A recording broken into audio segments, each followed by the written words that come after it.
자, 일어나십시오. 예배 드리겠습니다.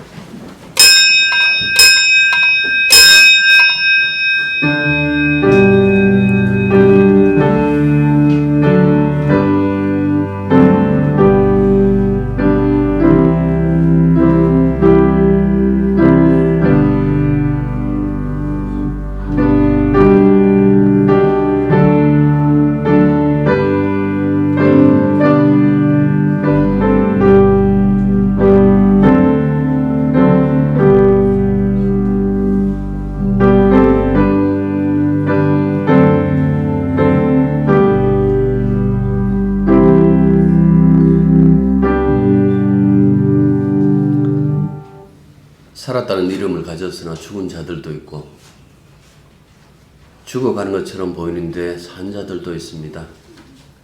아버지 하나님, 저희들의 그 사람은 날마다 후퇴하고 낡아지고 아파지고 여러가지 상처와 여러가지 아픔들이 늘 우리를 떠나지 않는다 할지라도 우리 안에 있는 속사람 주님의 생명만은 언제나 변함없이 역동적으로 활동하고 있다는 그 사실을 알게 해 주십시오. 세상 사람들처럼 망하는 것, 죽는 것, 그리고 아픈 것, 사라지는 것을 두려워할 것이 아니라 예수님의 생명에 소망을 두고 언제나 영원히 살 그날을 바라보며 믿음으로 살아갈 수 있는 저희들이 되게 도와주시옵소서. 예배의 처음과 마지막 그 순간까지 주님이 함께 하시며 주의 영이 우리를 이끌어 주옵소서. 예수님 이름으로 기도드립니다. 아멘. 네, 말씀 보십니다. 디모데전서 5장 17절 18절입니다. 다 같이 읽겠습니다. 잘 다스리는 장로는 배나 존경할 자로 알되 말씀과 가르침에 수고하는 이들에게는 더욱 그리할 것이니라. 성경에 일렀을 때 곡식을 밟아 떠는 소의 입에 망을 씌우지 말라 하였고 또 일꾼이 그 삭을 받는 것은 마땅하다 하였느니라. 아멘. 조정계에도 그 말씀 드렸습니다마는 디모데전서를 흔히 목회서신이라고 이렇게 합니다. 바울이 그렇게 목회서신이라고 그렇게 기록한 것은 아니겠죠. 후대에 학자들이 이렇게 이름을 붙였는데 그렇게 불리는 그 이유가 바울이 이 서신을 통해서 목회를 어떻게 해야 하는가를 디모데에게 말하고 있기 때문입니다. 문제는 우리가 이 서신을 읽으면서 곧바로 교회를 여기에다 적용시키려는 그 시도들이죠. 신학생들은 이것을 읽으면서 모두가 다 이렇게 목회하면 되겠다라고 생각하겠지만은 사실 그 일이 쉽지를 않아요.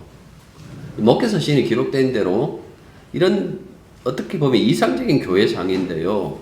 그런 교회들을 우리 주변에서 과연 발견할 수 있을까라고 했을 때에 뭐 숨어 있기도 하겠지만은 그런 교회를 찾기가 굉장히 쉽지 않더라라는 그 말씀입니다. 왜 그럴까요? 분명히 교회마다 하나님 말씀을 전한다고 하면서도 왜 교회는 하나님 말씀과 점점 더 멀어지는 것일까요? 말씀이 우리 안에 있다고 하는데 왜 우리는 그리 말씀과 멀어지는 것을 느끼게 되는 걸까요? 물론 하나님 말씀을 이 성경을 전혀 읽지 않는 사람들은 이런 이야기에 동조 안 할 겁니다. 자기 방식의 신앙생활을 하는 사람들에게는 성경은 예전 사람들의 신앙 방식을 기록한 이야기 책일 뿐이에요. 하지만 말씀에 사로잡힌 사람들은 세상이나 자신의 신앙에 답답함을 느낍니다. 어디서? 성경에서. 성경을 보면서 이제 느끼는 거예요. 윤정학노가 아까 말씀이라고 해인되는데 마음이라고 그랬잖아요. 이게 하나님 마음이에요. 하나님 마음. 문자로 기록한 이것이 하나님의 마음이라고요. 그냥 우리가 읽어서 지나갈 이 성경 글이 아니라 하나님의 마음을, 우리 주님의 마음을 고스란히 여기에다 다 담아놓기 때문에 하나님의 말씀을 통해서 우리는 하나님의 마음을 읽고 그 마음에 합당한가라는 나 자신을 볼 때마다 그 죄성도 느끼고 그 부족함도 느끼고 그 답답함도 느끼고 그래서 주님 앞에 회개하기도 하고 눈물을 뿌리기도 한다라는 그 말씀입니다. 믿음의 생활을 하는데 고민이 없다라는 것은 여러분들 신앙생활을 잘하고 계셔서 그런 것이 아닐 겁니다. 오히려 어떻게 보면 믿음이 없어서 그런 것은 아닌가 라고 그렇게 생각해 보는 것이 더 정확하지 않겠습니까? 자기 인생을 두고 한 번이라도 절망해 보지 않는 그 신앙은 제가 보기에는 문제가 있다고 생각해요. 우리는 주님 앞에서 절망해야 되는 거예요. 오히려 어떻게 보면 어떤 사람 만났더니 야 절벽이더라. 여러분들 이 절벽이라는 그 말처럼 우리는 십자가 앞에서 그 절벽을 느껴야 되는 거예요. 이 방법밖에 없었구나. 하나님 말씀 나는 지킨다고 지키고 나는 말씀을 늘 읽고 나는 나름대로 이렇게 말씀대로 산다라고 살아왔는데 이것이 십자가 앞에서는 절벽이 없구나. 내가 살아왔던 이 모든 것들이 다 거짓된 것이구나. 이건 껍데기에 불과했고 형식에 불과하구나. 하나님께서는 처음부터 이 십자가를 제시하셨고 이 십자가 때문에 우리를 지금까지도 용서하고 계셨구나. 여러분들 이런 것을 느껴야 비로소 예수님의 십자가의 사랑을 우리가 알지 않겠어요? 주님이 우리들에게 믿음을 던져주니까 옳거니 하고 그때부터 열심히 교회 다니는 것. 여러분들 그런 것으로만 나타나지 않을 거예요. 물론 믿음 있는 사람이 교회에 열심히 하는 것도 사실이에요. 사실인데 그러나 그 이전에 어떻게 보면 우리를 절망 가운데 세우는 거예요. 그 절망 가운데 세우면서 거기서 비로소 소망으로 넘어가는 거예요. 죽지 않는 사람은 새 생명 몰라요. 왜 성경에서 우리를 향해서 옛사람은 죽었다라고 그렇게 반복해서 이야기를 하고 있는 거니까 그 옛사람이 죽지 않으면 그 죽은 자리에서 새 사람이 피어나지 않기 때문에 그렇다라는 그 말씀이에요. 그런데 사람들은 그러니까 자기 방식의 어떤 그 믿음에 늘 도취되어 있는 것 같아요. 갈릴리 바다의 어부로 잔뼈로 굵은 이 시몬, 이 베드로잖아요. 시몬 일행이 밤새 그물을 쳐도 물고기 한 마리 잡지를 못했어요. 그래서 아침에 이제 해변으로 나와서 다음날 고기잡이를 위해서 그물을 싣고 있을 적에 예수님께서 그 배가 2개 있었는데 그 중에 한 배에 오르셨는데 그 배 주인이 바로 시몬이었습니다. 그래서 시몬에게 이런 얘기를 합니다. 이 배를 호수 쪽으로, 이 바다 쪽으로, 호수니까 호수 안으로 조금 들어갔으면 좋겠는데 하니까 시몬이 그렇게 들어갔어요. 그러니까 그때부터 그 무리들에게 말씀을 가르치기 시작하죠. 그리고는 말씀을 끝나고 난 다음에 이렇게 얘기를 합니다. 시몬아, 깊은 곳으로 가고 그물을 한번 내려보라 라고 그렇게 얘기를 하니까 그 시몬이 이렇게 얘기를 하죠. 주님, 그래서 선생님, 밤새 그물을 내렸으나 성과가 없었습니다. 그런데 선생님 말씀에 의지해서 내가 다시 한번 그물을 한번 내려보지요 하고 그렇게 내렸어요. 그랬더니 그물의 고기가 힘이 많아서 그물이 찢어질 지경이라고 그렇게 얘기를 해요. 그래서 그 해변에서 남아있는 그 배 동료를 부르죠. 그 배 동료를 불러가지고 그물에 잡힌 고기를 담는데 2배가 잠길 만큼 잡혔다라고 그렇게 말씀하고 있어요. 그래서 이걸 보고 난 다음에 시몬 베드로가 주님 앞에 엎드려서 이렇게 말합니다. 주여, 나를 떠나소서, 나는 죄인으로소이다. 여러분들 이 고백을 어떻게 생각하시나요? 과연 시몬은 이 고백이 주님의 말씀을 듣고 감동해서 이 고백이 나왔나요? 아니면 자기 동료들까지 다 목격했던 바대로 너무나 많은 밤새 수고해서도 한 마리의 고기도 못 잡았는데 예수님의 말씀대로 했더니 수많은 고기, 배가 진짜 가라앉을 만큼 그렇게 많은 고기를 보고 나온 고백인가요? 여러분들 이 부분에 대해서 우리가 한번 생각해 보셔야 됩니다. 성과가 나왔다는 거죠. 예수님 말씀대로 했더니 무슨 성과가 나온, 그래서 그 성과를 가지고 지금 예수님 앞에 고백하는데요. 예수님은 그에게 이렇게 얘기를 합니다. 이건 이제 누가복음에서는 그렇게 얘기를 안 하는데 복음서를 이렇게 하면 우리가 흔히 잘 들었던 그 말씀 중에 하나가 무엇인가 하니까 이제부터는 내가 사람 낚는 어부가 되게 하겠다. 사람 낚는 어부가 되게 하겠다라고 그렇게 얘기를 해요. 그래서 그때부터 베드로가 모든 것을 버려두고 예수를 따라가는데요. 제가 이 얘기를 하는 것은 앞서도 얘기한 것처럼 그가 자신을 죄인이라고 고백했던 그 고백이 어떤 유형의 고백이었는가라는 그 말씀입니다. 앞서서 말한 것처럼 주님의 말씀을 듣고 나온 고백인가요? 우리가 흔히 생각하는 그 믿음에서 나온 고백인가요? 여러분들, 그런데 이 베드로가 나는 죄인입니다, 나를 떠나소서라는 이 고백을 물론 그 순간이 하나님의 영이 임해서 그렇게 고백할 수도 있겠죠. 변호사에서 그들이 알지 못하는 말을 했던 것처럼 그럴 수도 있는데요. 우리는 이 고백에 고민해 볼 수밖에 없어요.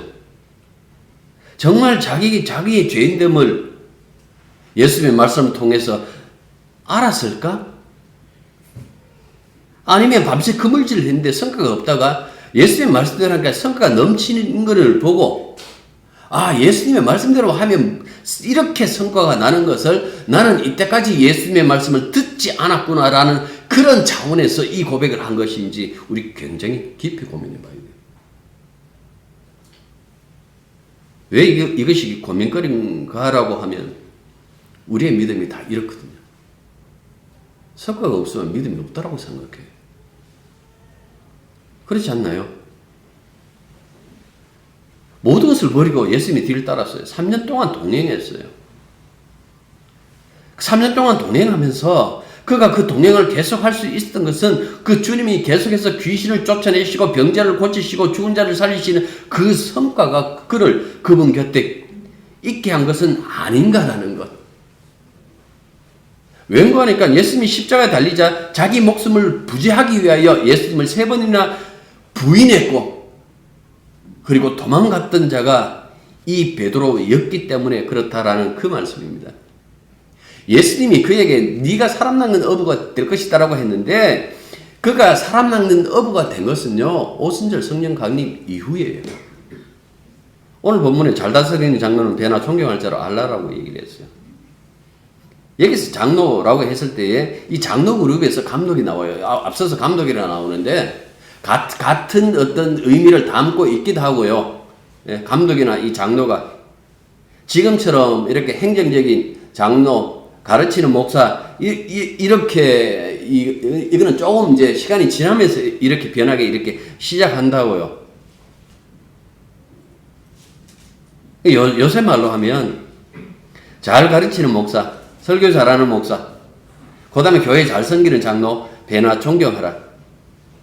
목사와 장로들이 굉장히 좋아할 일이죠. 이 틀린 말도 아니에요.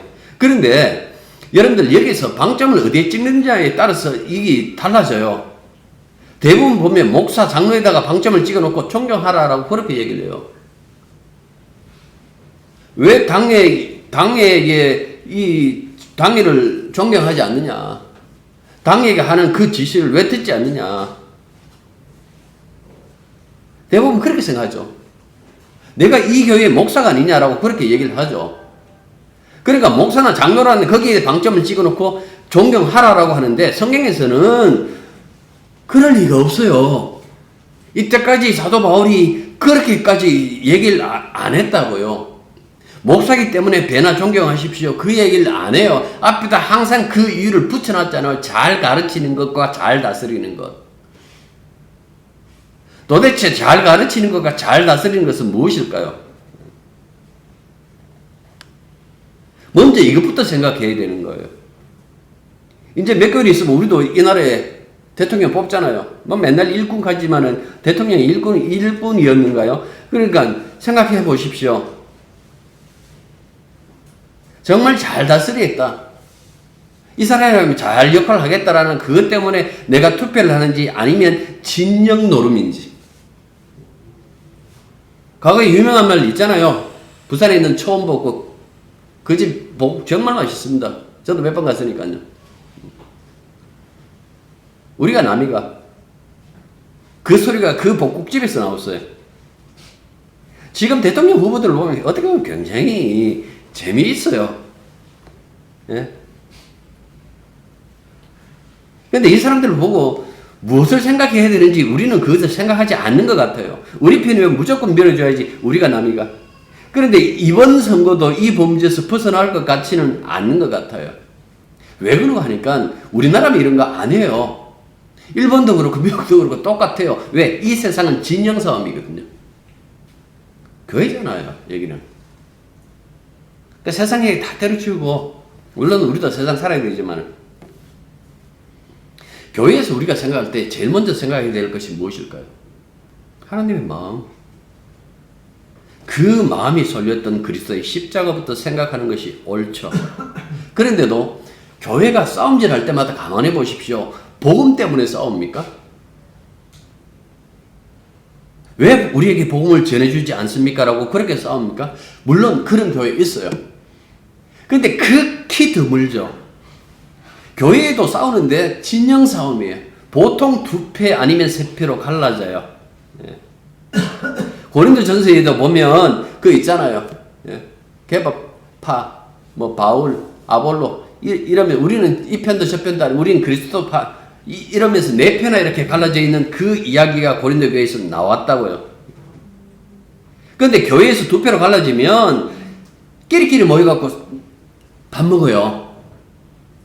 그리고 교회 직원 뽑을 때, 장로 뽑을 때 어떻게 뽑는가 하니까 자기 진영의 사람을 무조건 밀죠. 안 그런 거 그렇죠? 그럴 리가 있나라고 생각하시면 여러분 행복한 사람입니다. 그걸 경험을 못 해보셨으니까. 그런데 많은 교회들이 그렇게 해요. 자기들끼리 모여가지고 선거가 있으면요, 밥 사주고, 밥 먹고, 총회에서도 그렇게 해요. 다음에 이 총회장 될 사람, 이 부총회장 되면 그 다음에 이제 자동 승계해갖고 올라가요. 총회장 되는데, 어떻게 하는가 하니까 자기에게 호의적인 사람들 불러놓고 밥 사미겠고, 그 다음에 봉투에다 돈 넣어준다고요. 지금도요, 우리 합동치기요. 그럼 우리만 그런가? 아니요. 통합직이 있는 친구들한테 물어보니까 저도 똑같아요. 그러면 다른 데는요, 똑같아요. 교회가 하나님의 성전이라는 겁니까? 교회가 주님의 몸이라는 이 사실을 배제하고 사는 거예요. 예수님이 제자들에게 하셨던 그 모습을 가만히 보십시오. 그 중에 하나를 얘기를 하면, 요한복음 13장에 보면 예수님의 발을 씻어줘요. 13장 1절이 굉장히 그게 우리의 가슴을 이제 울리는 그 말씀. 세상을 떠나실 줄을 아시고 자기 사람을 사랑하시되 끝까지 사랑하신다라는 그 말씀이 그 13장 1절에서 시작해요. 그리고 그 안에서 이 제자들의 발을 씻어준다고요. 근데 이 발 씻는 세족식 과거에 수련회 때 굉장히 많이 했지 않나요? 저도 발 씻음 당해보기도 하고 발 씻어주기도 했어요.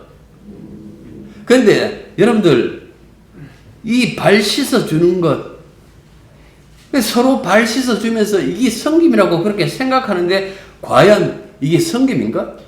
내가 너희들처럼 그렇게 하니까 너희들도 서로 그렇게 하라라고 하니까 발만 씻어줘요. 그런데 예수님께서 어떻게 하십니까? 우리를 위해서 자기 목숨을 버려주셨다고요. 성김은 이거거든요. 내 목숨을 버리기까지 이웃을 사랑하는 것이 성김인데 우리는 발 씻어주고 다 했다라고 생각하는 거예요. 소위 말해서 성경에 대해서 안다라고 하는 사람들이, 조금 배웠다라고 하는 사람들이 하는 그 행동이 무엇인가 하니까 이 발 씻어주고 섬겼다라고 그렇게 생각하는 거예요. 고민이 없어요. 그냥 쇼죠. 섬기는 것이 아니죠. 발 씻어주고 끝이에요. 이거 오락이에요. 이거 놀이에요, 놀이. 예.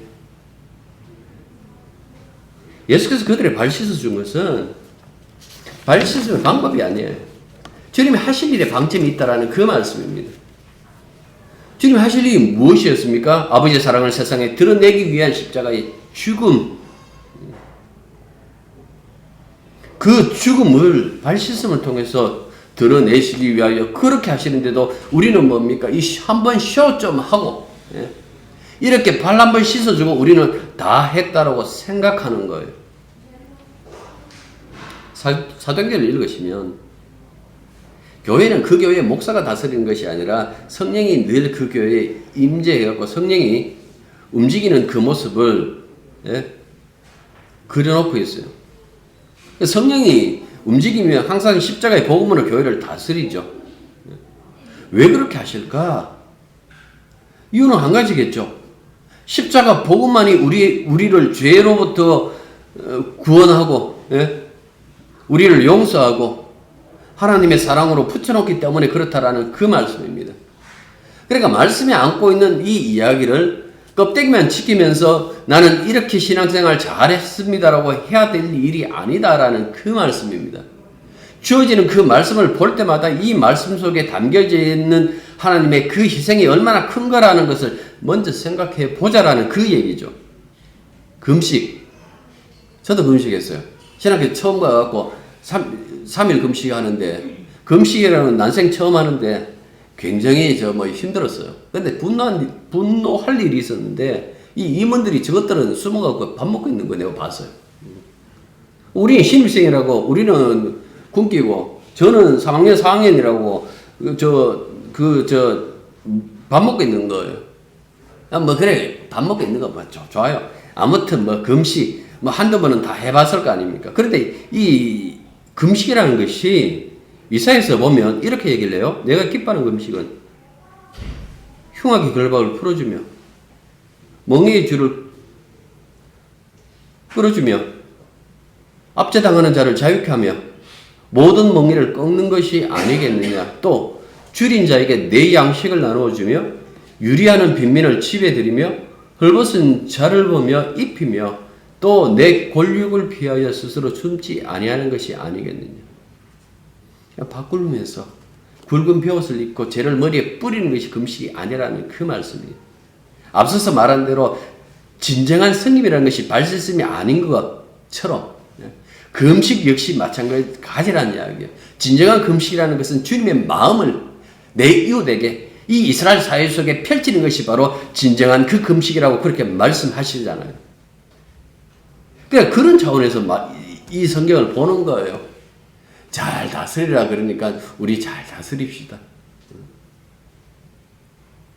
잘 가르치라 하니까 우리 잘 가르칩시다. 그 얘기 아니에요. 십자가의 은혜가 없었으면 우리 못 산다라는 그 얘기를 그렇게 표현해 줬어요. 여러분들 교회 행정이 잘 돌아간다고 그 교회가 좋은 교회 아니에요. 성경 공부 열심히 한다고 그 교회가 좋은 교회 아니에요. 복음 없으면 헛된 거예요. 성경 공부 열심히 하는데 복음이 없어요. 내가 보니까. 복음도 없는데 알맹이 없는 것을 열심히 그것을 해본들 무슨 소용이 있을까요? 사람이 믿음이 없는데 그 믿음 없는 사람에다가 계속해서 무언가 뒤집어 씌워놓으니까 껍데기는 계속해서 뚱숭해지는데 알맹이가 없어요. 정말 원하는 것은 알맹이인데 알맹이가 없어요. 예수님 십자가에 보혈이 없는데 그 보혈이 없는 그 껍데기를 가지고 여러분들 해본들 그런 사람들 그런 교회는요 정치적인 집단이에요. 복음으로 행동 안 해요. 그 사람은 항상 정치적으로 행동해요. 본문은 잘 다스린 장로와 말씀 가르친 자를 나누고 있잖아요. 예. 여기서 장로들은 나이 많이 먹은 사람 아닐 거예요. 왜 앞서서 보면 디모데이가 너의 연수함을 라고 얘기를 했으니까 분명히 나이 많이 먹은 이라는 그런 의미보다도 공식적인 직제 3장 10절에 감독을 포함한 그 용어일 것이에요. 여기서 말하는 잘 다스린다, 잘 가르친다라는 것은 지도력, 물론 그런 의미도 있어요. 없다라고 하면 안 되죠. 그렇게 보는 것도 타당해요. 타당하지만은 그들이 가장 먼저 해야 될 일이 무엇인가 하니까 이 행정적인 장로, 가르치는 감독 나눠줬다 할지라도 이들에게 공통점이 하나 있어요. 그게 뭔가니까 그리스도를 증거하는 것. 예수님을 증거하는 것. 거기에 집중하는 거예요. 교회 서류가 이쁘게, 서류가, 서류 띄는 데에 편리하게.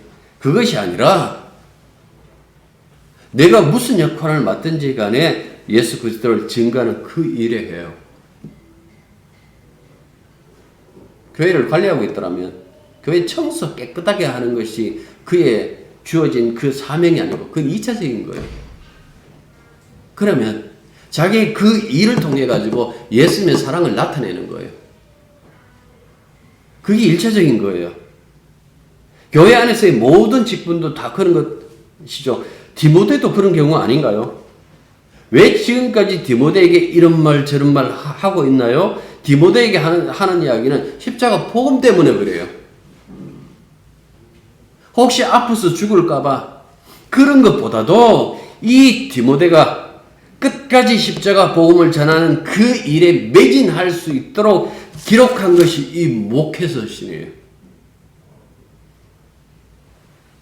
그래서 이 당부하는 거예요. 18절 보십시오. 18절 보시면 성경에 읽었을 때 곡식을 밟아 떠는 소의 입에 망을 씌우지 말라 했고 또 일꾼이 그 삭슬 받는 것은 마땅하다 하였느니라 라고 이렇게 얘기되어 있어요. 이게 신명기 25장 4절을 인용한 것이에요. 바울이 고린도서 9장에서도 이 부분을 다뤄요.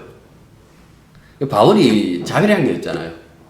그 교회로부터 후원은 물론 이 빌립보 교회라든지 이쪽에서 이제 후원 받기도 했는데 고린도 교회에서 후원 안 받아요. 워낙 말이 많아서 그런지 몰라도 그래서 자기 후원 안 받는데 후원 안 받는 것이 이게 정상적인 것이 아니고 후원 받아도 마땅한데도 내가 안 받는다. 내가 너희들에게 요구할 수 있는 그 권리도 있는데 그 권리를 사용하지 않는다라는 그 얘기를 하고 있어요. 9장 7절 누가 자기 비용으로 군복무를 하겠느냐? 누가 포도를 심고 그 열매를 먹지 않겠느냐? 누가 양떼를 기르고 그 양떼의 젖을 먹지 않겠느냐? 기차가 얼마 전에 이제 아직 제때 그거 받은지 안 받은지 모르겠는데 여러분들 집에서 돈 보내줘요? 물론 저는 집에서 후원을 받았습니다. 여러 가지 이제 이유를 대가지고 그때 제 병장 때 4,500원 받았어요.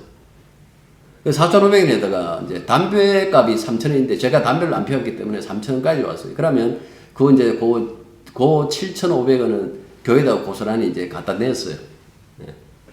교회에다 이제 헌금하고 이제 뭔가는 쓰긴 써야 되겠고 집에다 이제 얘기를 하죠. 용돈 좀 보내줘야 되겠다. 군 장비를 좀 사야 되겠는데 라고 이렇게 하기도 했지만은 여러분 생각해 보십시오. 얼마 받느냐 물어보니까 기차에 안 보이노? 도망갔어. 지금 병장 월급 얼마래? 63만 원.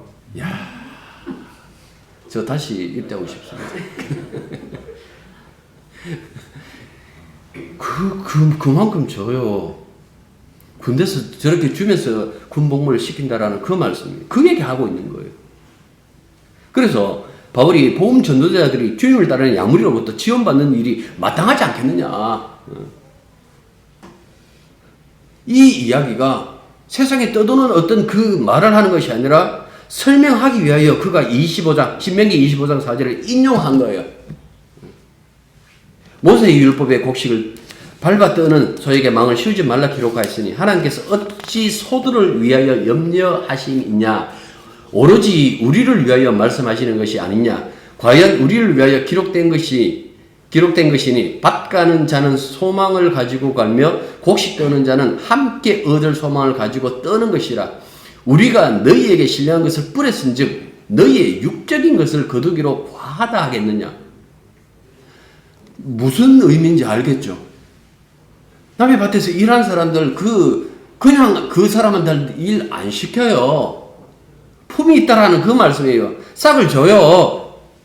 그것처럼 하물며 그 영적인 것을 너희들에게 뿌렸는데 너희들이 어떤 그 지원 생활비 일부를 받는다고 그것이 과연 과하다고 할 수 있겠느냐라는 그 말씀을 합니다.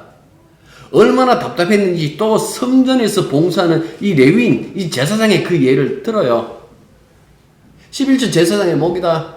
제단 위에 있는 그 제물의 일부를 그의 사례로 받는다라는 그 이야기까지 한다고요. 그러다가 또 예수님 이야기도 해요. 주께서도 복음 전하는 자들이 복음으로 말미암아 살리라 명하셨느니라. 이게 마태복음 10장 10절, 누가복음 10장 7절을 염두에 둔 그 말씀이에요. 그래서 그 생각을 가지고 다시 우리 본문 18절에 가면 그 중심 주제가 뭡니까? 교회를 섬기는 사람들에게 정당한 보상하는 것이 옳다. 이건 하나님께서도 인정한 원리다. 그 얘기를 해요. 목사들 이 얘기할 때 굉장히 좋아하죠. 봐라, 성경에도 이렇게 딱 있잖아. 원리를 이야기하기 이전에 복음 전하는 것이 우선 아닌가요? 17절에서 우리가 그 부분 봤잖아요. 잘 다스리는 것, 잘 가르치는 것. 많은 이들이 자신이 받을 권리에 집중하죠. 복음에 집중하지 않는 것이 문제잖아요. 근데 사람들은 곡식 떠는 예? 곡식을 밟아 떠는 그 소의 입에 망을 씌우지 말라라는 이 계명을 문자 그대로 지키는 것을 굉장히 만족해요. 아, 우리 교회는 그래도 목사님한테 제대로 대접하고 있다. 잠언서에 보면 악인은 짐승에게도 잔인하다라는 그 단어가 있어요. 그 말이 있어요. 이런 교훈까지 남기기까지 사람들은 이렇게 생각해요. 이 계명 지켰다. 그 이스라엘 백성들은 이 추수할 때에 소가 이렇게 하다가 볏짚을 먹든지 아니면 나다를 먹든지 그 먹는 것 이렇게 그냥 놔두면서 어떻게 생각하겠습니까? 내 하나님 말씀 지켰다라고 그렇게 생각하겠죠. 말씀 안에 무슨 의미가 있는지 거기에 집중하지 않으니까 그 껍데기 지키고 나는 하나님 말씀대로 살았다라고 얘기하는 거예요. 18절 역시 마찬가지예요. 이 18절을요. 이게 오는 화요일날 제 강의하고 마침 딱 떨어져 있어가지고 신명기 25장 4절은 신명기 법전이라는 것이 12장부터 이렇게 26절까지 가는데요. 그 중에서 그게 이제 1계명부터 해갖고 10계명까지의 이 해석으로 이렇게 가요. 근데 이게 이제 아홉 번째 계명이 뭡니까? 내 이웃에게 거짓 증언하지 말라라는 그 말이잖아요.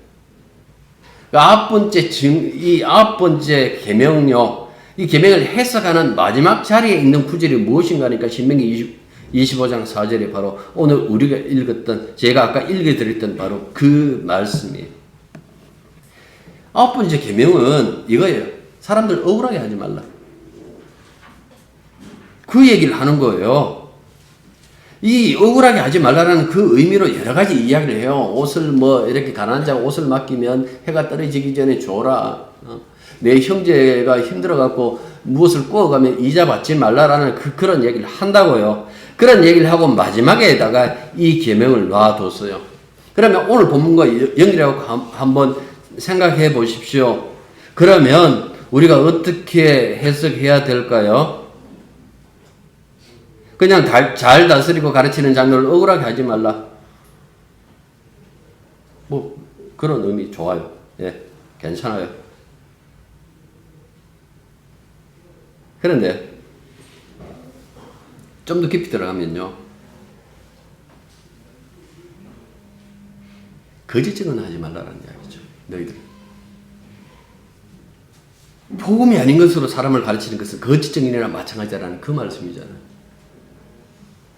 그냥 무엇을 받는 것, 거기에 중점 두는 것이 아니라 너는 이 교회에 정당하게 받을 그 권리를 하나님께서 주셨다라는 것, 그것 이해하는 것이 우선이 아니라 복음이 아닌 것으로 사람을 가르치는 것은 거짓 증언하는 것이나 마찬가지다라는 그 이야기를 하는 거예요.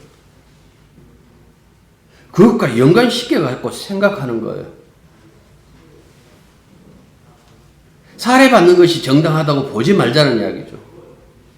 마땅히 거짓 증언하지 않아야 된다라는 그 이야기죠. 그렇다면 여기서 어떻게 해야 될까요? 복음을 증거하는 것, 십자가 복음 증거하는 것, 그것 외에 할 것이 무엇이 있는가? 그러면 생각해 보십시오. 둘로 나눠놨잖아요. 헌금하는 성도, 그 헌금으로 먹고 사는 목사로 나눠놨어요. 왜 하나님께서 이렇게 나눠놨을까요? 이쪽이 더 우선적이기 때문에 그렇습니까? 배나 존경하라 그랬으니까, 네? 이 다양한 해석이 있지만은 배나 존경하라고 했으니까 목사 살리는 그 일에 힘쓰라 뭐 그런 일입니까? 아니죠. 왜 이야기를 했을까요? 생각해 보십시오. 헌금하는 자도 주님의 것이에요. 헌금으로 사는 자도 주님의 것이에요. 이 둘이가 공통점이 있다면 뭡니까? 둘 다 주님의 것이라는 거예요. 둘 다 주님의 것이기 때문에 거기서 그 은혜를 베풀고 그 은혜로 갖고 살아가는데요. 그렇기 때문에 그 속에서 해야 될 일이 무엇인가니까 뭘 해야 되겠어요? 거짓 증언하지 않는 것. 왜 복음을 전해주지 않나요? 왜 복음을 증거하지 않습니까? 그 성도들이 해야 될 몫이에요. 그 부분에 대해서 지금 이야기하는 것이라고 생각해야 되는 것이지, 그렇지 않고, 우리 교회는 뭐, 정말 잘 대접한다. 우리 교회의 전통이다. 그래서 전통이 사람 죽이는 거예요. 우리 교회는 교회가 싸우기 전에 적당히 이렇게 주물러 가지고 서로 이렇게 양보하도록 한다. 네, 좋아요. 안 싸우니까 좋은데 여러분들 그게 교회를 죽일 수도 있다라는 그 생각을 해봐야 돼요. 정말 중요한 것은 복음이에요. 기도하겠습니다. 복음 때문에 교회가 존재한다라는 그 습시오. 하나님께서 아들을 희생시키면서까지 교회를 이 땅에 남겨둔 것은 십자가의 복음 때문이지, 먹고 사는 문제 혹은 행정적인 어떤 일을 처리하기 위하여 교회를 남겨두지 않았다라는 그 사실을 우리가 알게 해 주십시오. 말씀을 껍데기만 읽고 속에 하나님 마음은 헤아려 보지도 않고 그냥 다 지켰다 하고 위로하고 안위하고 교회에 발걸음 옮긴 것으로 만족하는 그런 어리석은 자들이 아니라 진심으로 주님의 마음을 헤아려보고 십자가 앞에서 두렵고 떨리는 그 마음으로 주님의 사랑을 깊이 아는 그런 저희들이 될 수 있도록 은혜 베풀어 주옵소서. 예수님 이름으로 기도드립니다. 이제는 우리 주 예수 그리스도의 은혜와 하나님 우리 아버지의 크고 놀라우신 사랑과 성령의 교통하심과 교제하심이 진실로 말씀의 껍데기가 아니라 그 속에 있는 복음에 집중하고 온 교회가 십자가의 복음에 매달리는, 그리고 그것을 소망하는 당신의 자녀들 위해 이제로부터 항상 함께 있기를 축원합니다. 아멘.